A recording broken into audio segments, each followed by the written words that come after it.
today is a really special day for all of us here. A bunch of us dreamt of this day for quite some time. আমাদের NVBA তে গান হয়, নাচ হয়, নাটক হয়, অনেক কিছু হয়. But NVBA has so much more talent than just that. তো আমরা অনেকদিন থেকেই ভাবছিলাম যে আমাদের একটা স্পিকার সিরিজ, একটা ফোরাম তৈরি হওয়া উচিত, যেখানে আমাদের ইন্টারনাল ট্যালেন্ট, বাইরের সাবজেক্ট ম্যাটার এক্সপার্টস, তারা এসে আমাদেরকে স্পিচ দিয়ে আমাদেরকে বেনিফিট করতে পারে, ভালো করতে পারে. So today is a special day. We are kicking that off with NVBA Talks first event. So first of all, before we get into the speaker, I want to recognize the team members who are the core behind helping us out today. So please raise your hand who are part of the NVBA Talks core group. You see one here. Shondeep is running a little late, not because of himself, but Shingara Ansi. So the Singara vendor is running late, so not his fault. He's going to show up as well. But that's the generic introduction of NVBA Talks. If you like the logo, thanks to Arijit Pal. I think he did a great job with the logo. Okay, so enough of NVBA Talks. You're not here to listen to me, so I need to introduce Povitro so he can get on with the program. So I've met Povitro first time in 2021. At that time, he was just a regular guy with an IIT undergraduate, an ISC PhD, and a space scientist, and worked for ISRO, and then a patent attorney here, and married to somebody's somebody's niece, who was one of the longest serving chief ministers of India, right? So just a regular guy, but he was not happy, so he had to upgrade himself, and he joined the Supreme Court, right? Take Bolichi? Okay. So I know him through a friend of mine, a Gujarati friend, and that Gujarati friend's name is Samir Mazmudar. So আমরা অনেকেই জানি Bengalis বাংলার সঙ্গে গুজরাটির অনেক মিল আছে. কেম ছো and কেমন আছো are pretty close, right? So when he said his name is Mazmudar, I'm like, are you sure it's Mazmudar, not Mazumdar? He said, no, I'm Mazmudar. I'm like, what does it even mean? He said, well, Mazum and Mazmum means the same thing, taxes. I'm like, really? I didn't know that. So I learned that from him, and I got introduced to Povitro, who takes part in the NVBA Natok group. Some of them are here. And I know he writes profusely in Bangla on Facebook, so I read that too. Rashmi, anything I'm missing? No. Any other talent? Vadita Ramna? Covered it all. I covered it all? Okay. Okay. Vadita Ramna? Okay. But without further ado, I'll welcome Povitro to come talk to us and enlighten us about the Supreme Court.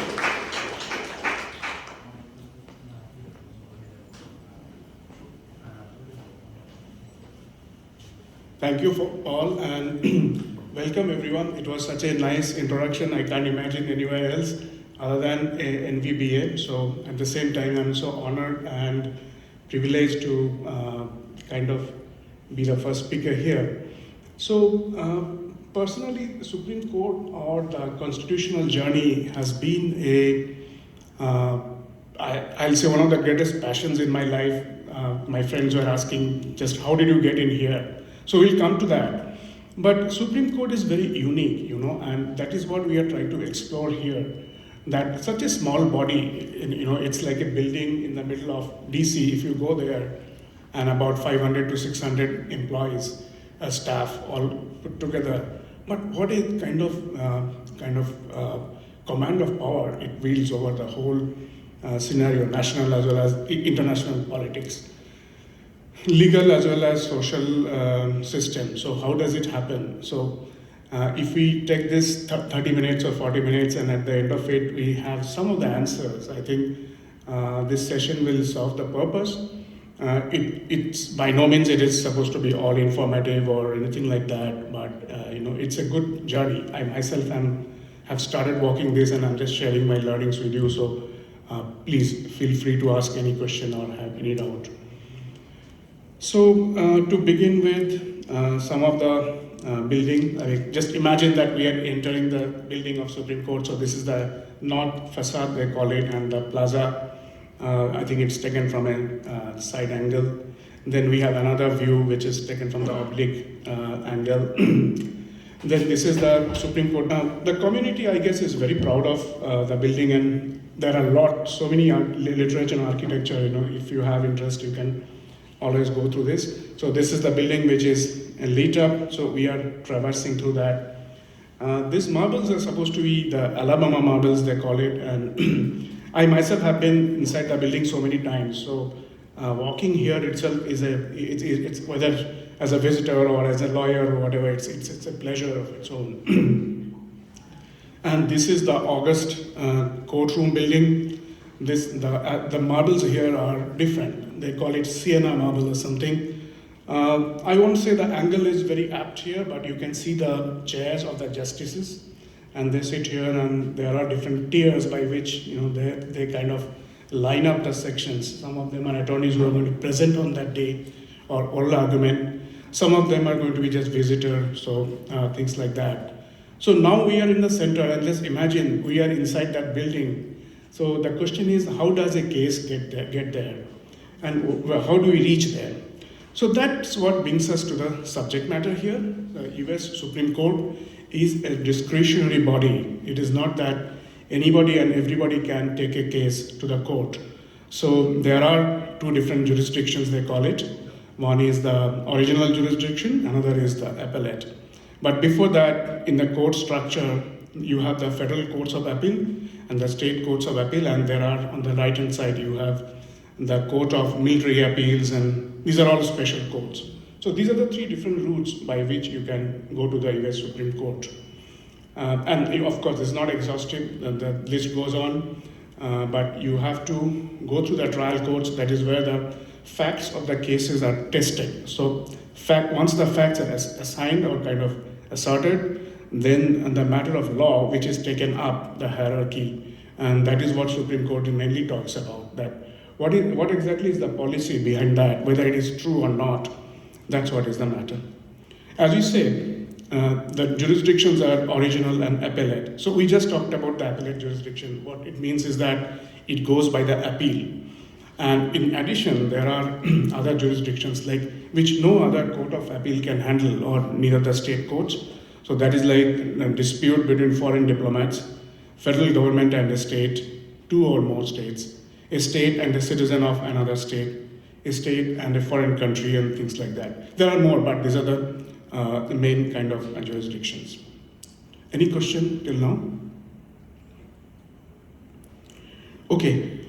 So as we just said, right, today morning I was having a discussion with my wife, Rashmi here, and she kind of had a question that how did that court come into being, because in early 16th century or 17th century, there was nothing like a Supreme Court. So Supreme Court was created by the Constitution, and John Marshall was the first Chief Justice. He had the longest rule, like 1801 to 1813-5. He was nominated by President John Adams, and the main contribution what he did was kind of establish what Supreme Court is going to do and not. Because even if the Constitution is made many a times, it's not very clear what will be the assignment of roles and things like that. So what we know from the constitutional law or US history is that the founding fathers, they had the dream of having three main things. One thing was federalism. So what it means is that there will be a federal body, United States, it's not only states, United States. So there will be a federal entity and there will be states, and the balance of power between them, how much the state is dependent, how much the federal is having authority over the states. Second aspect was the separation of power between the branches of the government. So what it means is that you have a judiciary, the legal system, then you have the Congress, what in India we call parliament, and of course you have the executive branch, which is like the president and the hierarchy. So how do they work with each other? What is the balance of power, and whether they can overrule each other, and they call it checks and balances, so that nobody runs away with the power and the authority and policies and things like that. And there is a very important third factor. See, the third factor is the equation between the state, in a bigger sense, the country or the nation and the people, to how much right the people get, individual, what can he or she do, what he or she cannot do, how much is guaranteed by the Constitution and how much is not. That is the main item. So John Marshall, he's the person who took that on, and he brought this concept of judicial review. What it means is that Supreme Court has the authority to review the laws and the statutes which are made by the other two branches of government, which is the executive as well as the Congress. So I'll just go by the cases because these are like stories, and someone asked me the question that how does it happen? How do you know what is constitutional and what is constitutional law? So US law has got its theoretical foundation in common law. So common law, as the name possibly suggests, is that you derive the rules from the life of common people. It is not something very esoteric or philosophical, it comes from thought process. No, it's like the lives of common people. What happens in life? You observe 25, 30, 40, 100 years, and then you come to a rule. Oh, in case of this kind of dispute, this between that, this is what should be a preferred way. It's like the wise men, they kind of create the rules. So that is what is the basis of the judicial review. So judicial review, in this case, we are talking about Marbury and Madison. I tried to capture the stories, 25 most important stories in Constitution, which is touching the Supreme Court. I intend to touch all of them and kind of initiate the audience here to all the 25 cases, but by no means it's limited to 25, it's 100 or more or even more. But this will set us up on a path by which we can explore the different dimensions of Supreme Court and its policy leadership. In Marbury versus Madison, again, I'll be very brief. I'll avoid legal language, but I have the references. Anybody wants to see the case, you can refer. So what happened was the outgoing president, he issued some orders for appointment of the justices.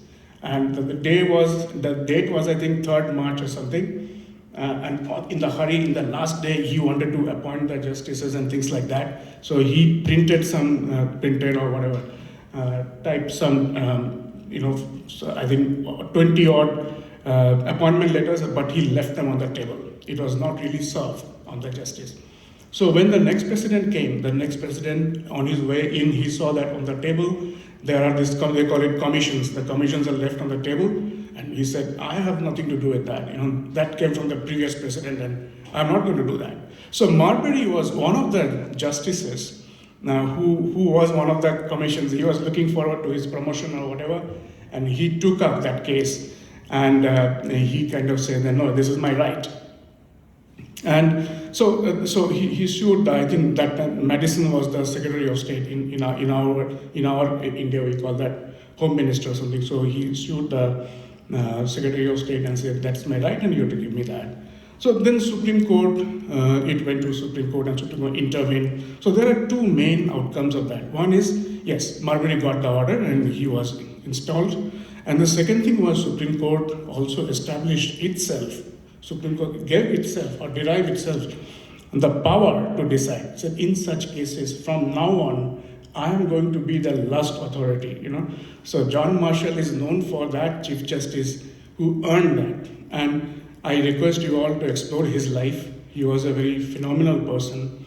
And that is the time when there was a trend for justices to go into other functions. Someone will become a governor, someone will become a Secretary of State, but he stayed put in Supreme Court and gave it the power. He also talked about implied power. Implied power, he said, look, Constitution is very big thing, and in US specifically, the Constitution is very short. So each and every word is not there, but we have to interpret the letter and the spirit, and we have to talk about something beyond the enumerated powers. So one of that is implied power. What really was the intent? What they wanted to mean. So do we have this case, McCullough and Maryland? And this is again very interesting. I'll just tell the story. This is like state versus federal. So interestingly, Maryland had a statute or law that said that anybody establishes anything in Maryland, you have to give me some tax. So federal government opened a new bank called US Bank. And that in the US bank, the cashier, on someone's request, he issued a banknote and did not pay the Maryland tax. I think those days it amounted to some few cents or something, but the Maryland wanted to assert the right, and he said, this is not really okay. You have to pay the rest, pay the tax. And that is how the thing escalated, and it went up and up because it was more like a state versus federal kind of war. And finally, Supreme Court had to come in. John Marshall, he formed a body, and you are seeing the verdict or kind of the ruling that came, and it said no, there's nothing doing. The state remains in its place and federal authority remains in its place. So the federal government has the authority by commerce power to intervene because it's the commerce of the whole country which is important here. And we will be able to decide, and the state doesn't have anything much to say.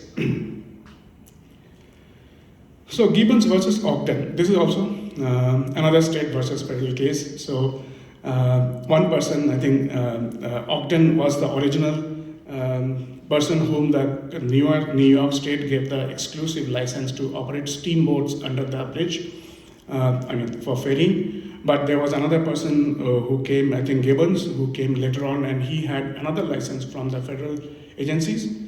So the first person, he objected and he said, no, I have the exclusive license from the state and you cannot operate here. So Supreme Court had to intervene here, and he said, again, commerce power is supreme, and what the federal license has got the authority over the state license. So every good thing comes to an end. So John Marshall had a very long reign, which was 1801 to 1835. And then the next Chief Justice was Roger Brooke Taney. Many of you may be already familiar with it. His time was very notoriously well known because of course, later on because of one case that he handled was a Dred Scott. From my study, I won't really put any kind of strong observation about it because it was so political at that time. So 1836 to 1864, that was the time when federalism was happening. We don't know exactly what happened, but I'm coming to the case later. So he ruled for about 30 years, and then there was Salmon P. Chase. He was nominated by Abraham Lincoln, and he kind of presided over the impeachment trial of President Andrew Johnson in 1868.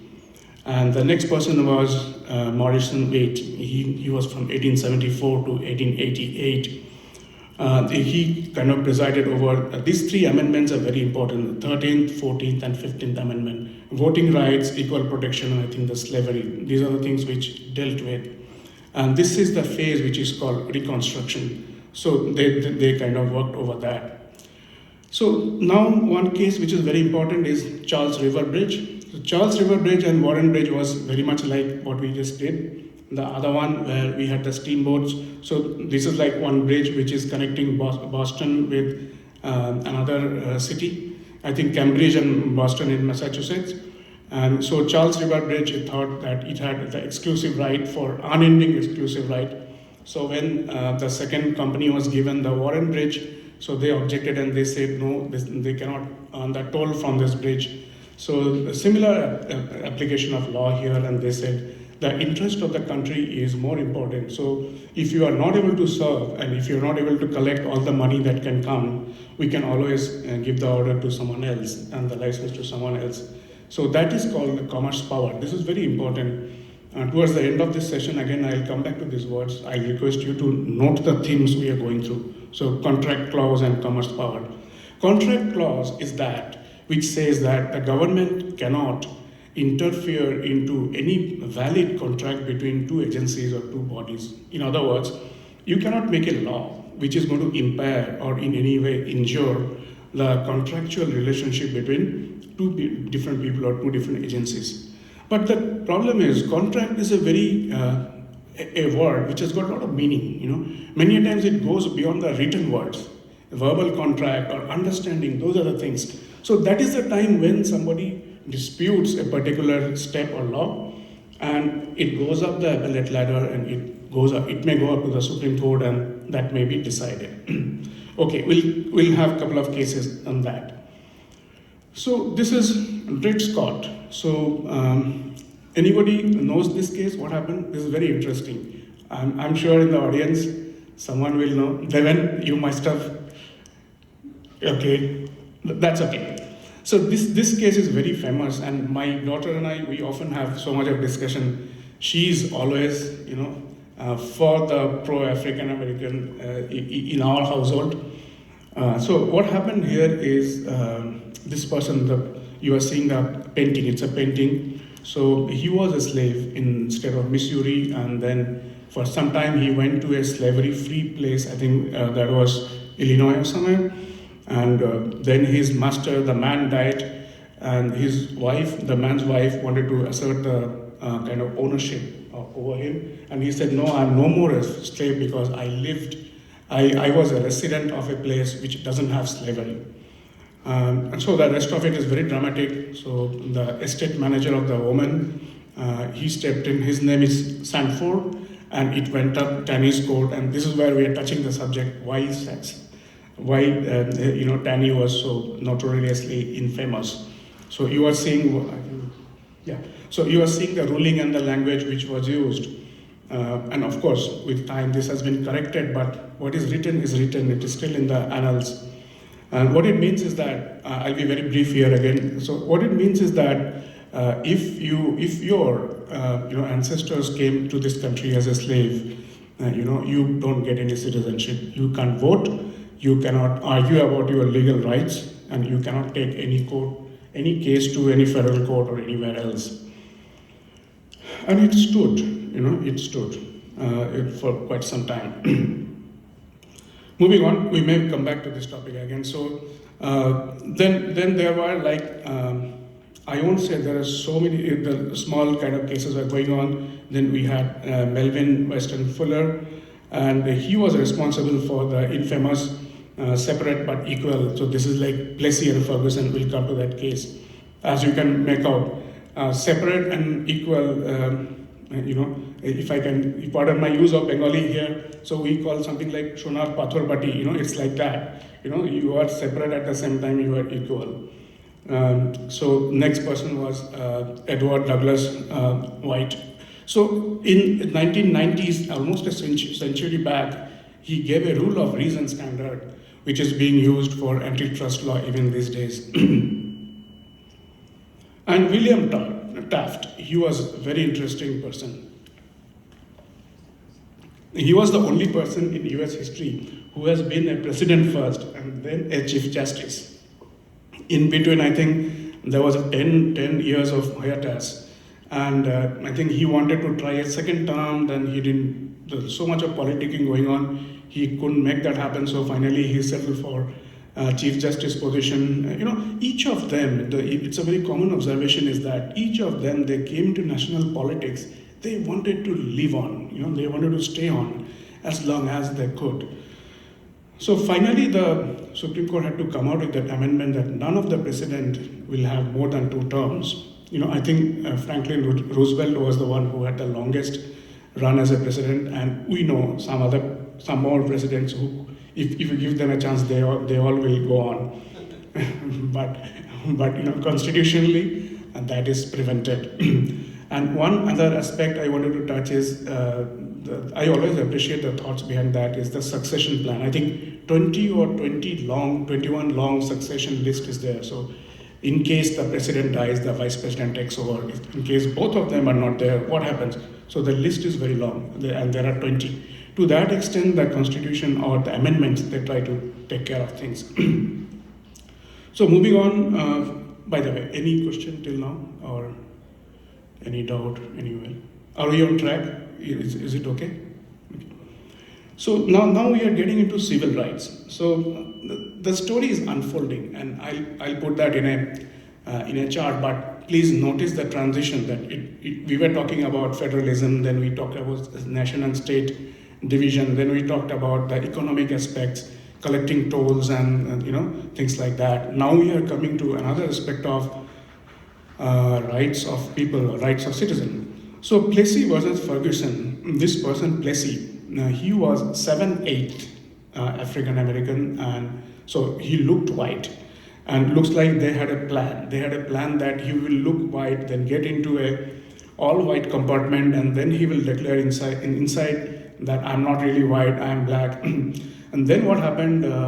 So they all got together, and they he was I won't use the word he was thrown out, but he was kind of forced out. And then the series of litigation happened, and it went all the way up. So this is the separate but equal doctrine. And I'm not sure how many justices were there, except John Marshall Harlan. And so that's why I put him up. He had such a voice. He was such an original thinker. He's known as the dissenter. Being in today's world, I think he would not have been a dissenter. He would have been a main voice. But he was so much ahead of his time. And he was so much pro-living and pro-citizens' rights that he really sounded the odd person. And I have one short documentary on him. If time permits, we can go through that. So he said, no, this is not possible. So let me just read out what he said. There is this in this country no superior, dominant, ruling class of citizens. There is no caste here. Our constitution is colorblind. This has become a seminal. These few words, even now till date, it is quoted that America should be, at least we should be colorblind, and neither knows or not tolerate classes among citizens. So this case was very famous, and of course, over time they had to correct it, and it was corrected. Paul, shall we switch now, or maybe we'll come back? Yeah. So without interruption, let's move on. So there is a nice documentary on him and his life, and it's very inspiring. His personal life itself is very inspiring. So we are coming to now that we have talked about and kind of touched what is civil rights and what is the individual citizens' rights. Now this country or the constitution always tries to processify. They try to make that a process so that you don't have to again and again go through that, whatever be the situation. So economic substantive due process is one like that. The constitution went through that churning kind of experience, and they talked about substantive due process. And so that was the kind of different things. Let's take one example, Lochner versus New York. These are all examples, and again, we are all handling common law, so we will be having the examples like that. And through the cases, the learning is extracted, and the wise men, they always put together, and there is debate, and sometimes they come out with the things. And the kind of merit is that there is always a chance for revisiting the old law, and you can always correct that. So we'll have more examples of that. So 70 years down the line, 200 years down the line, many a times they discover a new interpretation. Oh my goodness, it was there at the time 200 years back. The meanings of this Bill of Rights, that was at the time of when the Constitution came up. So Lochner versus New York, coming to that, the person, this is not Lochner, this the justice who wrote that. By the way, we talk about justice and we talk about judges. So there is a small difference. Anybody clear about that? Can anybody tell me what is the difference between justice and judges? Yeah. So justice just applies to the highest level. So below that, high court judges and things like that. So many of them have been judges before and they have been justice.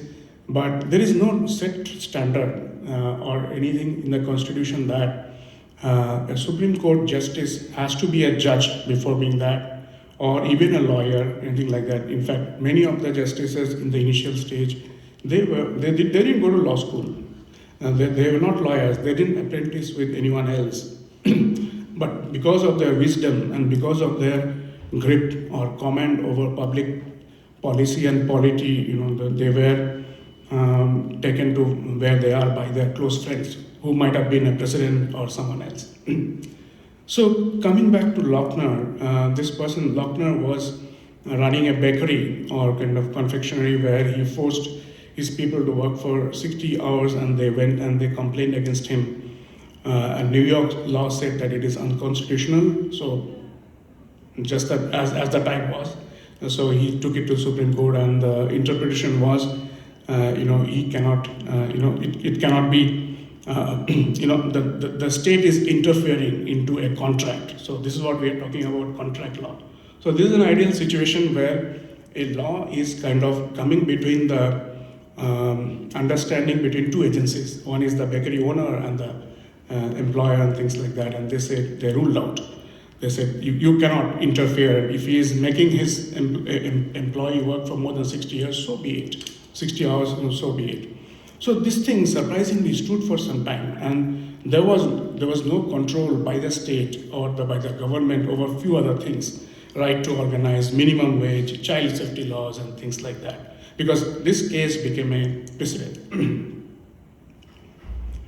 Then we are going to touch another case. This is Near versus Minnesota, and in this case, this public nuisance law was unconstitutional. It was declared, and I think the case was there was a lot of discussion going on in the press about the government authorities, and some of them they were not based on the fact. It was not true, and this officer whose picture you are seeing here, Floyd Olson, he kind of objected to that, and he said that you really cannot do that and talk falsehood about me. So what is our general sense? Our general sense is that the newspaper should be banned. They should be able to publish things like that. But surprisingly, the ruling here was unless there is intentional malice, someone is planning and doing it, you cannot gag the press. You cannot come out with something which will stop the press. So these are all precedents. Then we had Charles Hughes' court, and he himself was, I think he wanted to run for president elections. At one point of time, he was an associate justice. So this was another trend. They will not serve the court continuously. They will work for some time, then go out, then again come back. So that's what happened in case of Charles Hughes. He came back and he was very active again. President Roosevelt, and if there was time, I would have really taken a diversion here, but I won't. President Roosevelt, let me touch the subject. What happens is, the Supreme Court Chief Justices or the justices, they are nominated by the president or by, based on the Senate confirmation. So what happens is, many a times, a new president will inherit someone else's choice. So it may be 5 years, it may be 10 years, it may be more than that. So when Franklin Roosevelt came, the country was going through Great Depression, and he wanted the court to have whatever, left, right, or whatever, correct, wrong kind of stance. And he thought the justices who were there, and not really he's getting the cooperation from them.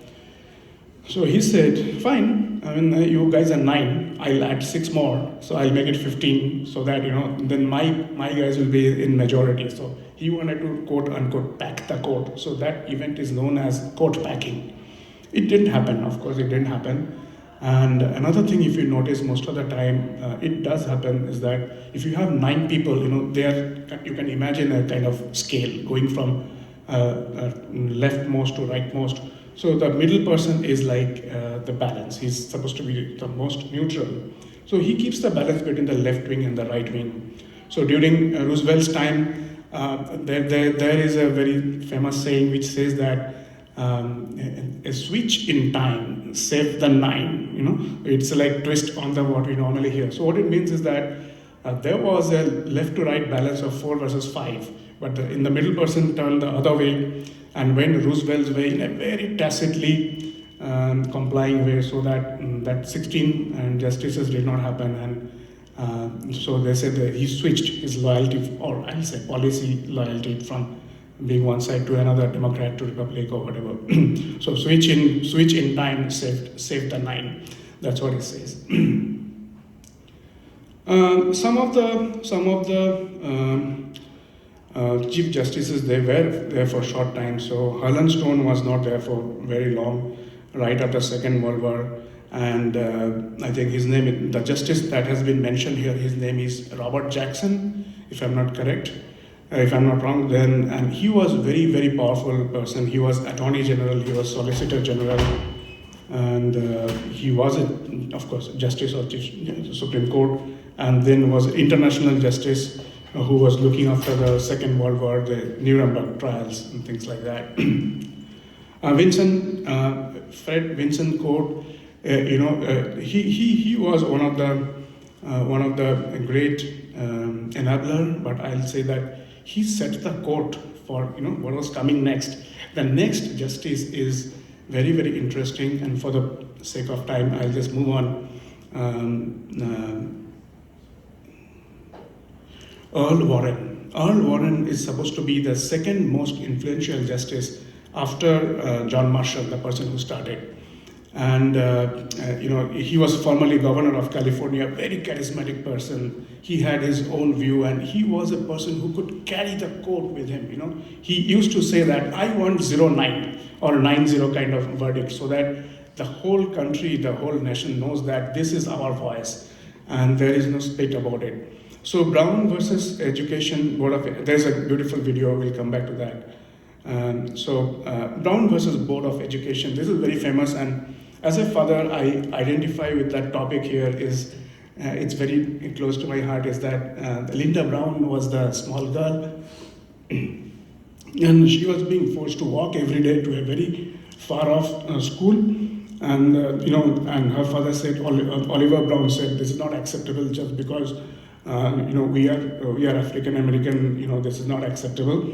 So they formed a league of kind of 20 people, and they took it to the court, and finally when it went up, that is the time when Brown versus Board of Education became very famous, and you can see the year 1954.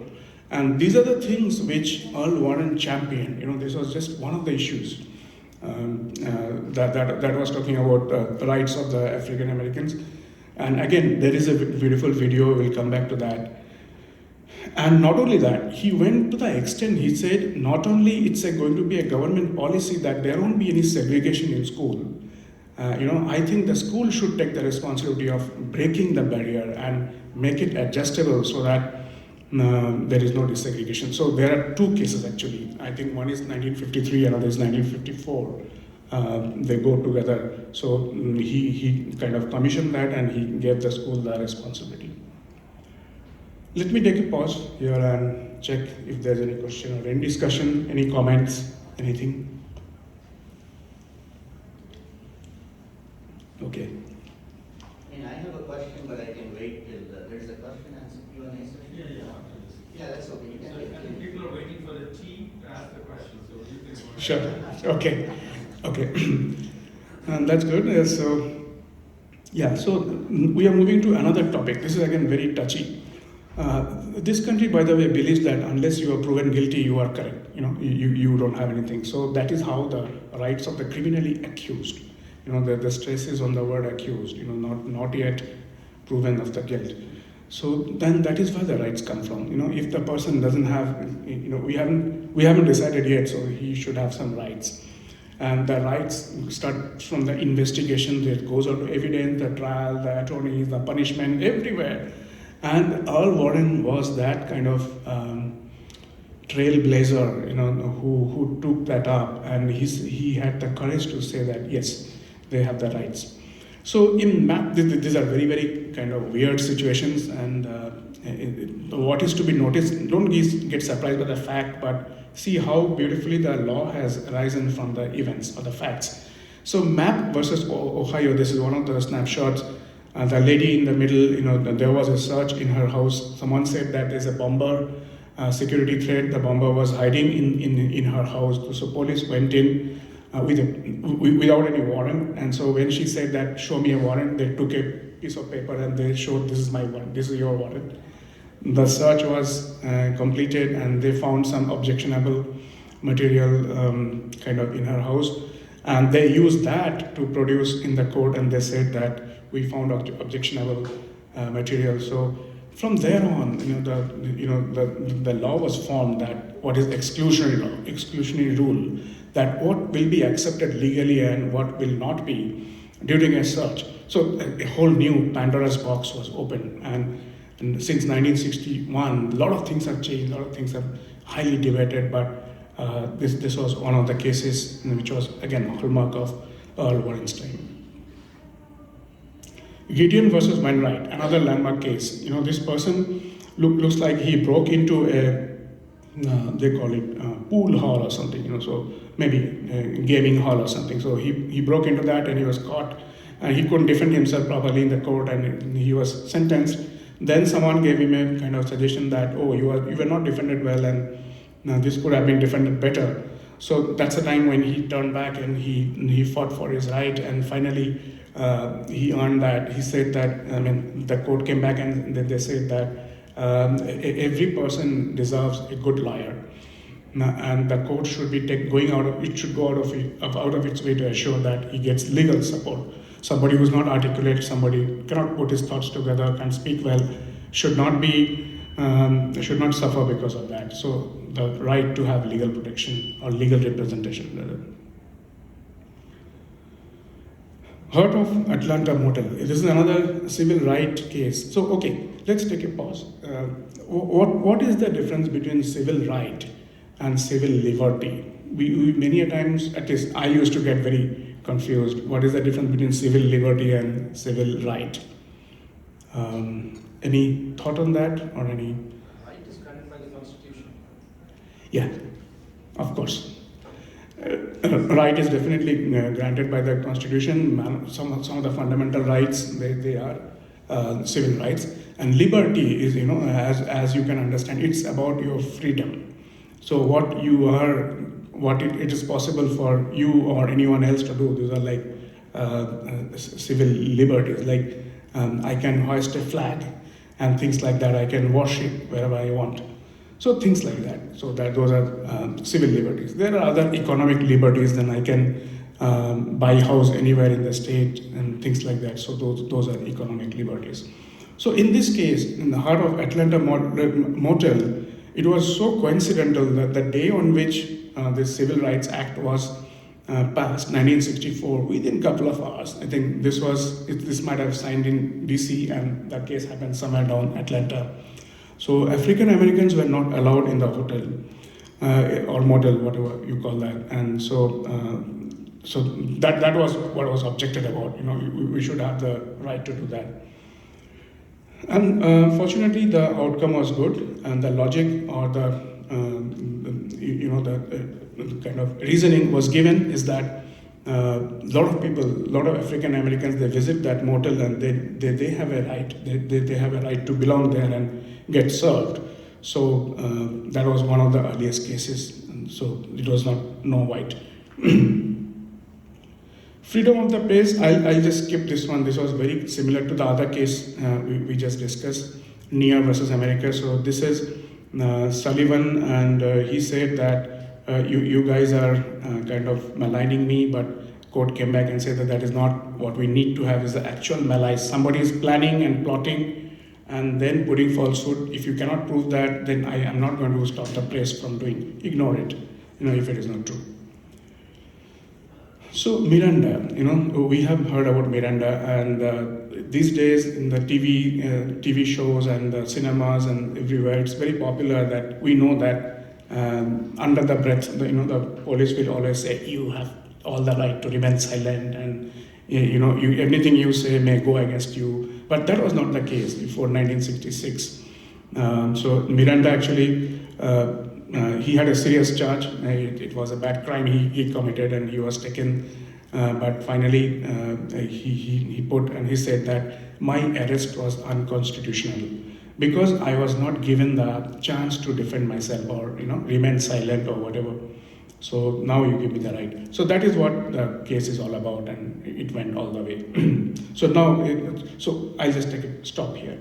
So Earl Warren, another big thing he did was making the laws applicable to all the states. Not only he did that, he also found one or two mechanisms by which the federal laws or federal rules or the statutes should apply to state. It was not the case always. So 14th Amendment is very famous, and with the use of 14th Amendment, he kind of gave a new doctrine which is called selective incorporation. So if you have time, please little bit of study or you can do on selective incorporation. So that is how the rules, they made sure that it applies to everywhere.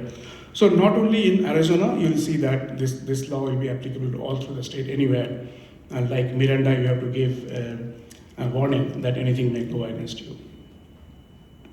Warren Burger. So this person is very important. So going back to the presidents and their history with, so many of the presidents thought that Earl Warren is going too far, whether it is civil rights or economic rights and things like that. So yeah, he was eased out, or he chose to retire. And 1974 he passed away, and the baton was passed on to Warren Burger. And Warren Burger had to do that delicate balancing of making the transition from too liberal court to someone will be more on the Republican thoughts. So Roe versus Wade, we all know about that. There was an anonymous person who came to assert her right to abortion, and the law at that time said that she doesn't have that, or an individual doesn't have that. Then this one, that time being the democratic setup, they gave a ruling that it's a part of, just like any life decision, it's a woman's decision. It stood for quite some time, and recently it was overruled. So that's another story, Dobbs and others, but this was quite a landmark event at that time, so Roe versus Wade. Then United States versus Nixon. This was another landmark case. President was, kind of questioned about what can come under immunity and all. So I'll be very brief here. It was a mess, the whole thing. So Watergate scandal and all, and he had some discussion in the Oval Office, and he didn't want to disclose that, but it was already recorded by them. And he said, I'm not ready to disclose anything because I have the presidential immunity, So the court came back and he said that certain things, in the interest of national interest, you have to disclose. And the pressure was so much that he didn't want to go to the impeachment and all those kind of things. So, he resigned and kind of saved his face. It's a very interesting story. Affirmative action. Paul, how are you doing of the time? 5 more minutes? Yeah, sure. Okay. So we are going to another topic, and we all, again, hopefully we identify with this topic of affirmative action, or during university admission, disclosing our race and things like that. So in Regents versus University of California, it was a reverse. This person was a war veteran, and he said that there is a reverse racism happening because out of 100, 16 places are kept for minority quota and things like that. But my grades are better than their grades, so they are kind of depriving me. So what happened here is, of course, it went to Supreme Court, and they said that this particular individual, Mr. Alan McKay, he should be given the case, but at the same time, the court refused to de-recognize race. They said that if we want to bring in diversity, if we want to bring in racial equality, in the first place, we have to acknowledge that there is something called race. And unless you acknowledge that, you'll be kind of, elephant in the room situation. We need to acknowledge that. So that left kind of things open. I don't think the issue is addressed, even after a couple of cases, what we had in 1923 and things like that. But at least, it took the discussion in the open. William Rehnquist, many of us are familiar because he was just the previous Chief Justice before the current one, John Roberts. So as you are seeing here, the court is going more and more on the Republican side because we had long Republican history after that.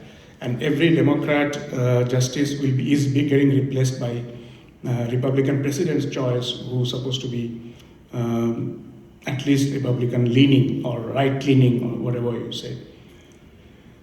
So in his stance, whatever, they all have their own personal policies. I have some references here, books. If you want to browse the books after the session, you can go through that.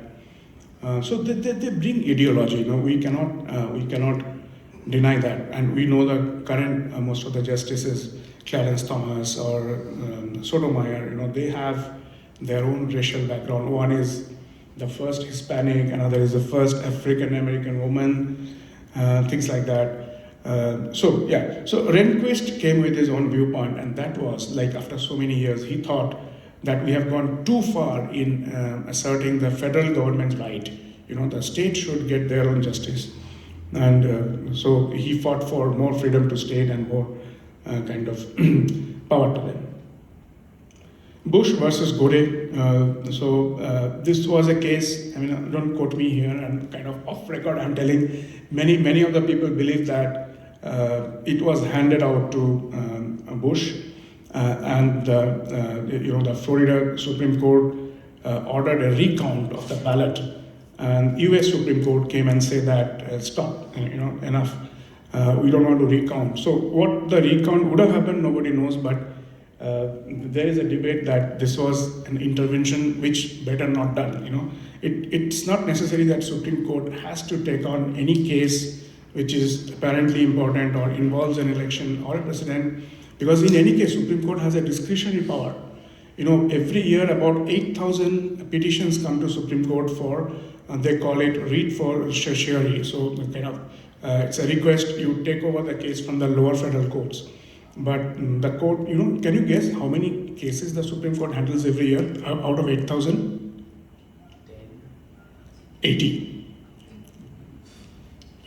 I don't know whether it can go to that, but 9 justices and they are handling 80 cases. The idea, again, I said, the difference is the facts are not tried. Nobody is going to go down and say what really happened. That issue has been already settled.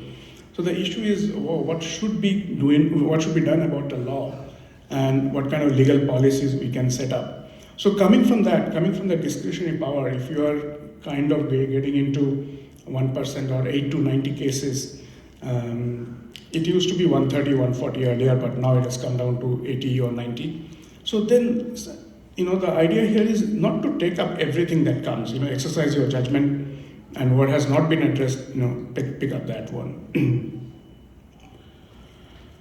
So this was again right to privacy, another very weird case. They had the police had a kind of information that something illegal is going on in these 2 gentlemen's house, and they went inside and they saw something which was kind of consensual sex between the 2 men, and they kind of pounced on that, and they said that they diverted from the original point, and they said this is kind of against Texas law, and the picture you are seeing here, they took it to Supreme Court, and Supreme Court said that no, these people, they have their own LGBT rights, and it was kind of 2003, and so from there on, I think it was nationalized. So it applies all states.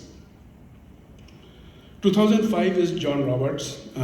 So he was appointed by George Bush. So you can imagine that he has a strong Republican leaning. But I'll say that he has done an excellent work in keeping the court in balance. Right now, if you ask me, out of 9, there are 3 Democrats or kind of liberals, and there are 6 on the other side. But he plays the neutral role. Most of the time, you will find him that he is in the middle, and he tries to balance. So a Chief Justice, how is it different from the other justices?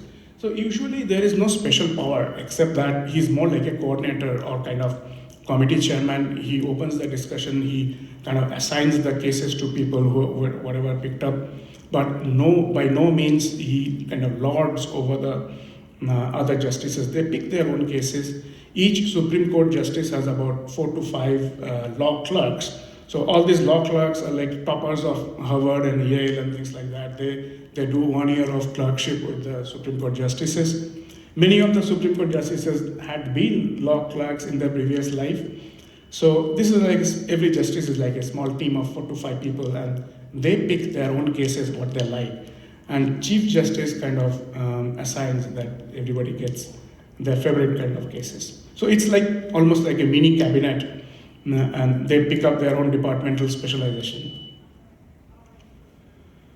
So Roberts, as Chief Justice, he has tried to stick to that balance, and many of the cases in the Roe versus Wade, I think we have a case here.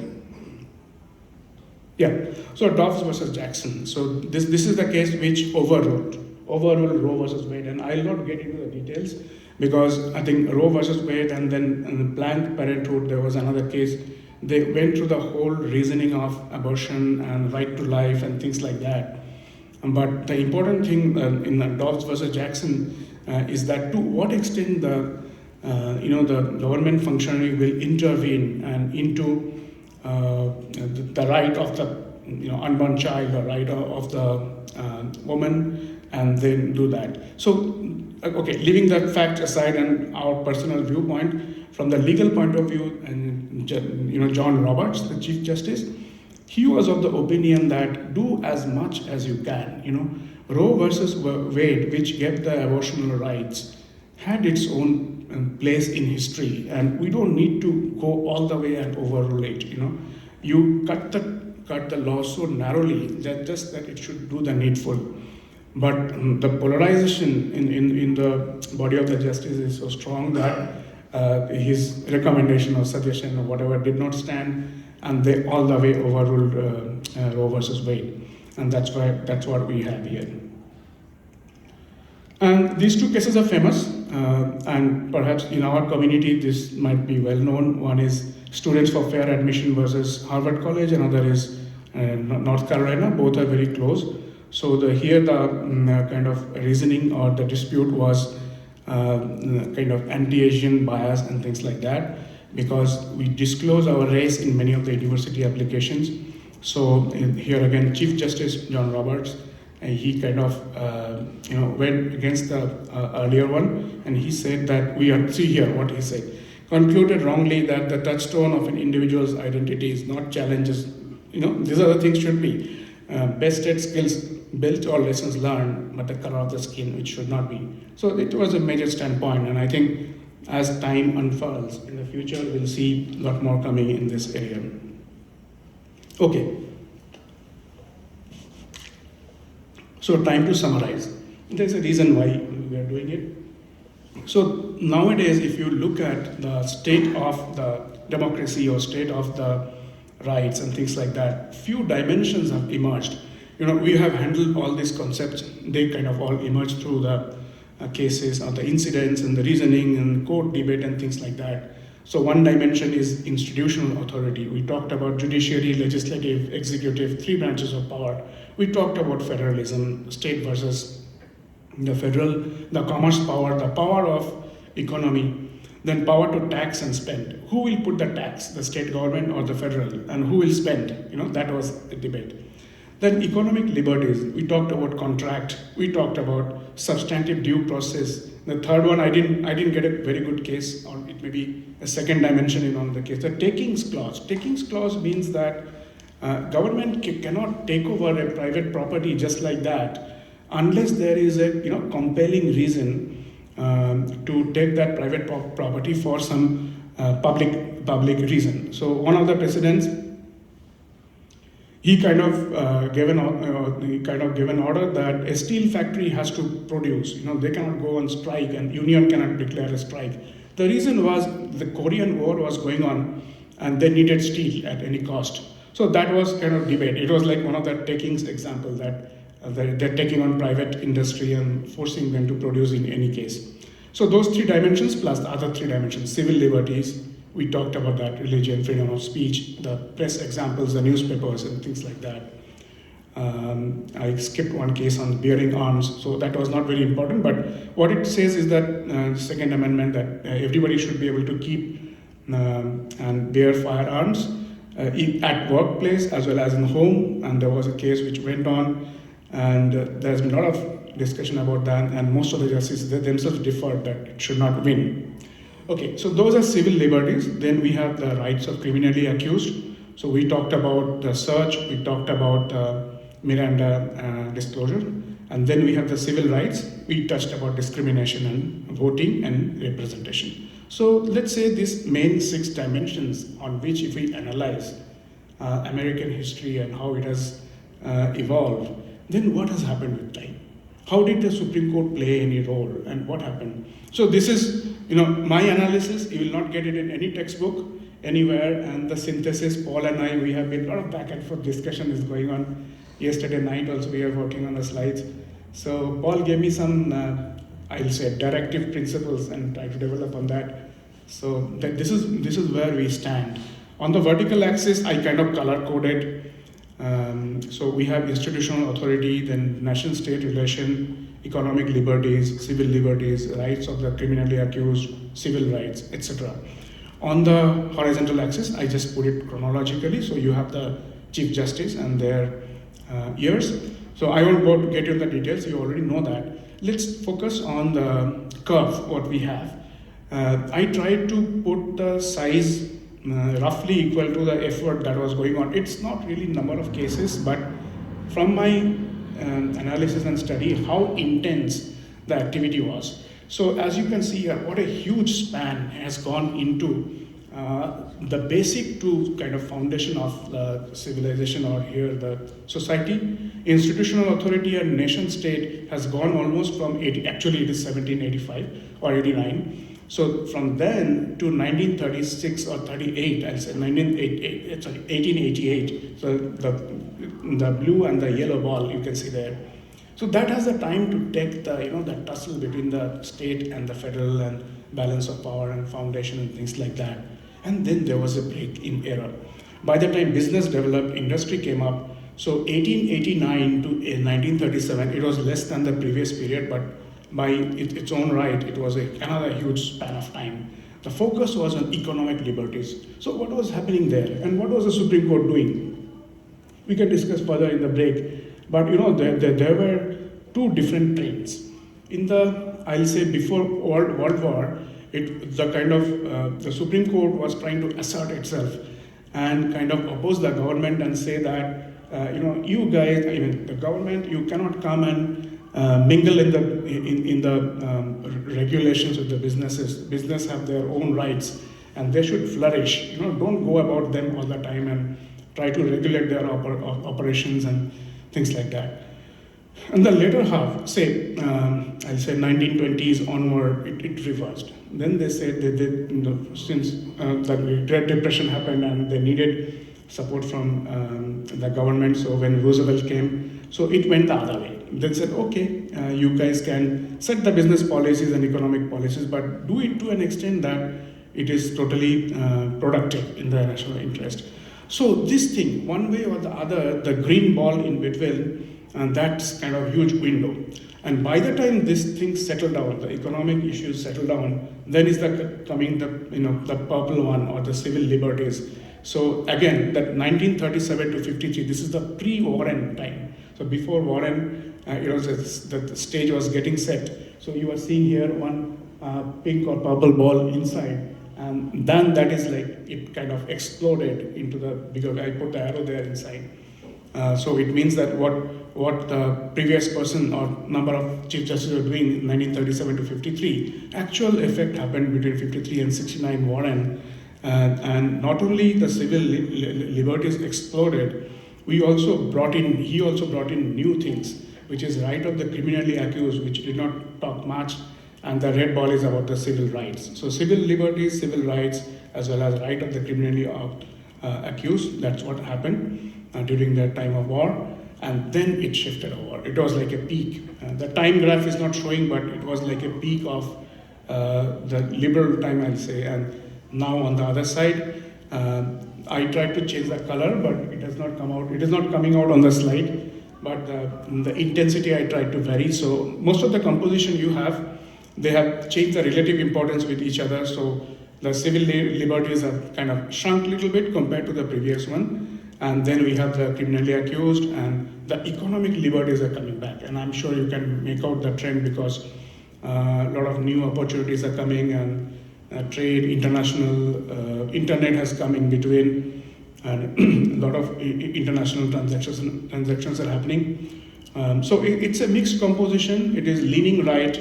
It is trying to find its own balance, and I think we'll need few more years to see where things go. The composition of the court as of now looks stable. there's not anyone, I think, who's very old. So at the time of nomination, most of the presidents try to pick someone who will be in the early 50s so that they get a span of 20 to 25 years. So and they most of the justices, they tend to stick on and as long as possible, unless there is a strong opinion that they should retire. So that was all, more or less. And again, some piece of architecture. This is the bronze entrance, and very nice. It's a huge, the size is not coming out here, so that is very nice. And this is the contemplation of justice, the statue is called, and so it's supposed to kind of symbolize thinking, think before you do. So that's all I had. It was very interesting. Yeah.